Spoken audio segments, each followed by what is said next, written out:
അനധികൃത സ്വത്ത് സമ്പാദന കേസിൽ തൃപ്പൂണിത്തുറ എംഎൽഎയും മുൻ മന്ത്രിയുമായ കെ ബാബുവിന് കോടതിയുടെ സമൻസ്. ഇന്ന് കലൂർ PMLA കോടതിയിൽ ഹാജരാകാനായിരുന്നു നിർദ്ദേശം.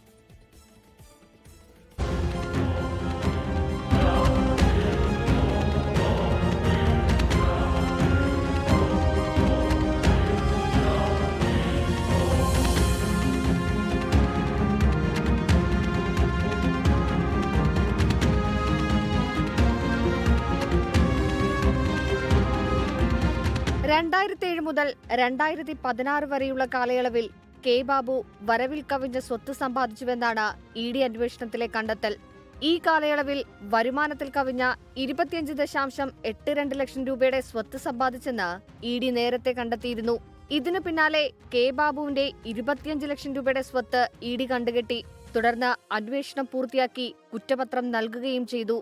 കേസിൽ കോടതി നടപടികളുടെ ഭാഗമായാണ് കെ ബാബുവിന് സമൻസ് അയച്ചിരിക്കുന്നത്. ഇന്ന് കലൂർ PMLA കോടതിയിൽ ഹാജരാകാനാണ് നിർദ്ദേശം. ഇന്ന് ഹാജരാകാൻ കഴിയില്ലെന്ന് അഭിഭാഷകൻ മുഖേന കോടതിയെ അറിയിക്കാനാണ് കെ ബാബുവിന്റെ തീരുമാനം. 2016 ബാബുവിനെതിരെ വിജിലൻസ് രജിസ്റ്റർ ചെയ്ത FIR-ന്റെ ചുവട് പിടിച്ചാണ് ED അന്വേഷണം ആരംഭിച്ചത്.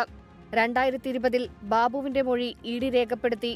അനധികൃതമായി സമ്പാദിച്ച പണം കെ ബാബു സ്ഥാവര ജംഗമ വസ്തുക്കളായി വാങ്ങാൻ ഉപയോഗിച്ചുവെന്നാണ് EDയുടെ വാദം. 24 കൊച്ചി.